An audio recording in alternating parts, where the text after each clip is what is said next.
दिया, 1999 में भी दिया, 65 में भी दिया। इस कैंपस में भी हमने इस बार जवाब दिया है। कुछ लोग, कुछ सैनिक जो सीमाओं पे लड़ते हैं, जो सैनिक सीमाओं पे लड़ रहे हैं, वो बाहरी आतंकवाद से लड़ रहे हैं। You have a enemy neighbour, उनसे लड़ रहे हैं। इस कैंपस में हम जिससे लड़ रहे हैं वो बैरिकेड के उस साइड लाल आतंक से लड़ रहे हैं। तो वहां भी हमने इस बार विजय प्राप्त की है और उसका नेतृत्व करने के लिए वैभव जी यहाँ बैठे हैं। ज्यादा समय लेते हुए now I invite the most awaited speaker madam Smriti Irani. You welcome. Yes, you are. बोलो बोलो भारत माता की। Those who are standing at the periphery are not saying jai, they are just smiling. I wonder why. तो पुनः आग्रह करूंगी कि ये बॉर्डर से सिर्फ 4 किलोमीटर दूर से एहसान भाई आए हैं, मुझ पर ना सही इन पर एहसान कर दीजिए। वो डफली बजा रहे हैं, हमारे पास सिर्फ हमारी आवाज है। जब पहली बार आवाज उठी थी राष्ट्रभक्तों की, 9 थे, 90 हुए, आज 900 हैं। एक दिन एहसान भाई इंशाल्लाह यहाँ 9000 दिखाई देंगे। तो बोलो भारत माता की। ये मंच आज ना मेरे लिए सजाया गया, ना एबीवीपी के लिए। इस मंच के एक छोर पर कुछ तस्वीरें हैं उनकी, जिन्होंने अपने प्राणों को न्यौछावर किया ताकि आप आज खुले आसमान के नीचे एहसान मिर्जा को सुन सकें। लेकिन एक कड़वा सत्य ये भी है कि इन वीरों ने अपने प्राणों का त्याग किया इसलिए भी कि उस छोर पर वो बेखौफ डफली बजा सके। इस सत्य को नकार नहीं सकते कि पाकिस्तान की मंशा ये that India should bleed by 1,000 cuts. Can an enemy inflict 1,000 cuts if only those who will wield that sword, that knife that will cut deeply, is limited to the hands of the enemy? Or will they find those amongst us who will be misspoken to, misguided and told कि भक्ति और राष्ट्र की शक्ति इसमें भी है कि तुम राष्ट्र का अपमान करो। आज ये मंच स्मृति ईरानी को आमंत्रित करने का मंच नहीं, क्योंकि जो कैंपस की हकीकत जानते हैं वो जानते हैं कि स्मृति ईरानी फरवरी में भी कुंगजरू मेमोरियल लेक्चर के लिए कैंपस में आई थी, तब किसी ने प्रदर्शन नहीं किया था। आज प्रदर्शन इनके लिए हो रहा है, 527 उन वीरों के लिए हो रहा है जिनके बलबूते पर राष्ट्र भर में कारगिल विजय दिवस मनाया जा रहा है। आज ये प्रदर्शन उनकी आवाज दबाने के लिए किया जा रहा है जो बॉर्डर से मात्र 4 किलोमीटर दूर रहते हैं, लेकिन उनके पुश्तों ने कभी भी ना वो गांव छोड़ा, ना शहर छोड़ा, डटकर पाकिस्तान का देश की सरहद पर सैनिकों का साथ देते हुए उनका सामना किया। इसलिए आज एबीवीपी को मैं विशेष अभिनंदन देती हूँ कि ये मंच स्मृति ईरानी के लिए नहीं, मेरे वक्तव्य के लिए नहीं, एहसान मिर्जा के वक्तव्य के लिए है। किसी ने कभी भी इन सड़कों पर प्रदर्शन उन दलित परिवारों के लिए नहीं देखा जिनको जम्मू कश्मीर से उनके संवैधानिक हक से जब वंचित किया जा रहा था तो वो शोरगुल कर रहे थे। किसी ने नहीं सुना, किसी ने नहीं सुना। जब जम्मू कश्मीर में आदिवासियों को प्रताड़ित किया जा रहा था, वाल्मीकि समाज के नौजवानों को नौकरियां नहीं दी जा रही थी, बेटियों को उनके अपने परिवार की प्रॉपर्टी पर अधिकार नहीं दिया जा रहा था, तब किसी ने इस परिसर में कोई शोरगुल नहीं किया।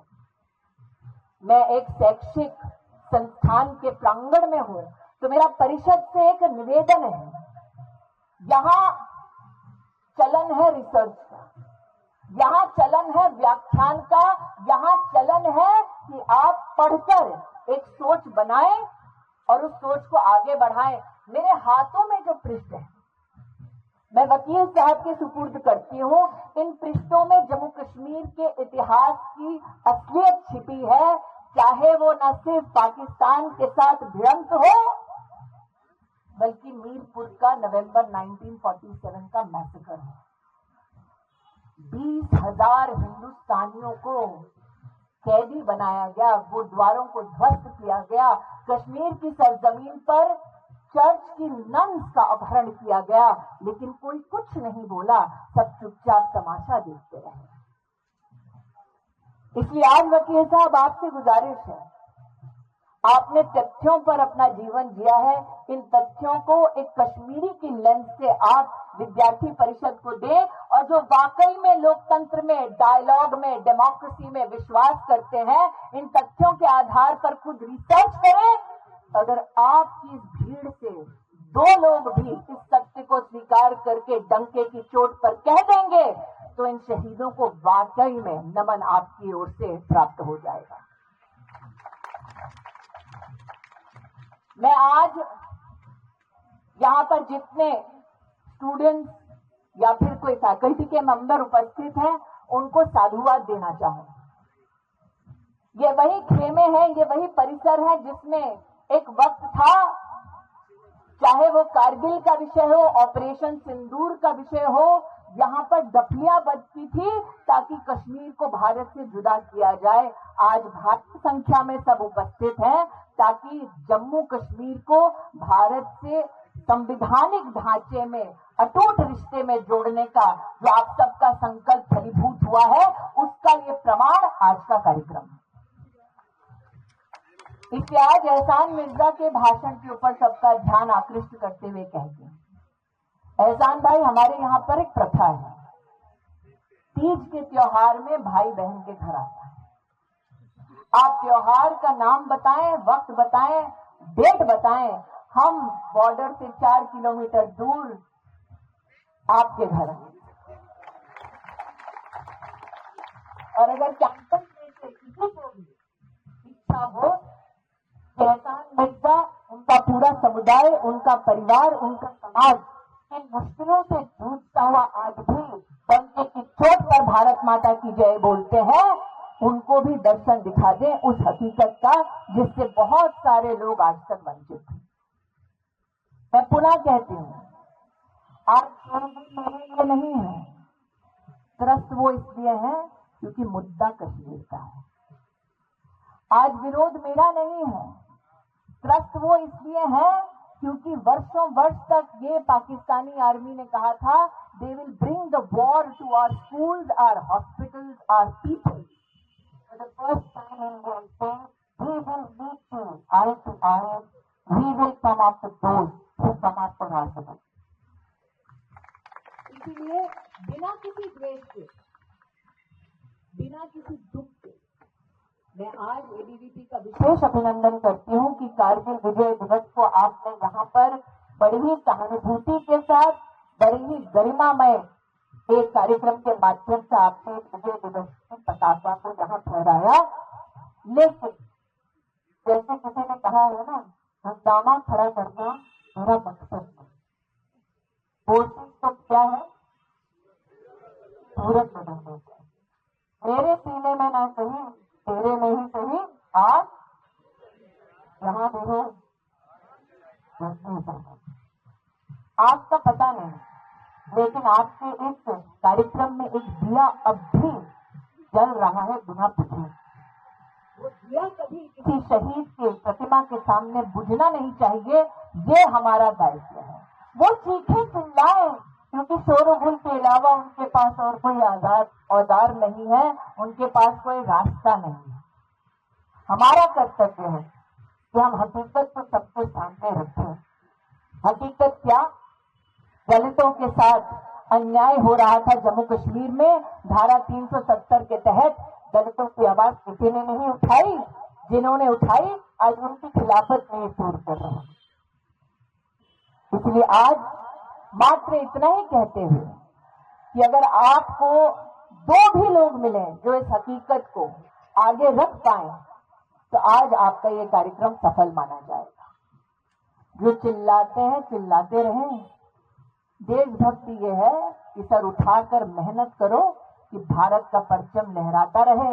दुश्मन चाहता है कि हम कटे मरे धर्म के नाम पर, जाति के नाम पर, भाषा के नाम पर, लेकिन पहले भी एक थे, आज भी एक हैं, आगे भी एक रहेंगे। और उसका सबसे बड़ा प्रमाण आज इस मंच पर अगर कोई है तो उसका नाम है एडवोकेट एहसान मिर्जा। आभार वंदन के साथ कि आपने आज एहसान जी को बुलाकर हम पर एहसान किया, मैं परिषद के सभी कार्यकर्ताओं का फिर से वंदन करती हूँ। किसी ने कहा था मुझे, हिदायत दी थी, गो बैक। राष्ट्रभक्त कभी भी बैक नहीं जाते, कदम उठा लिया है जब तो पीछे नहीं हटाते। आपने कदम पीछे नहीं हटाया, इसलिए मेरी ओर से आपको आभार व्यक्त करती हूँ। अपनी वाणी को विराम देती हूँ। जय हिंद, जय भारत। लेकिन जाने से पहले पुनः कहती हूँ, एक बार जोशो खरोश के साथ बोलिए, भारत माता की जय।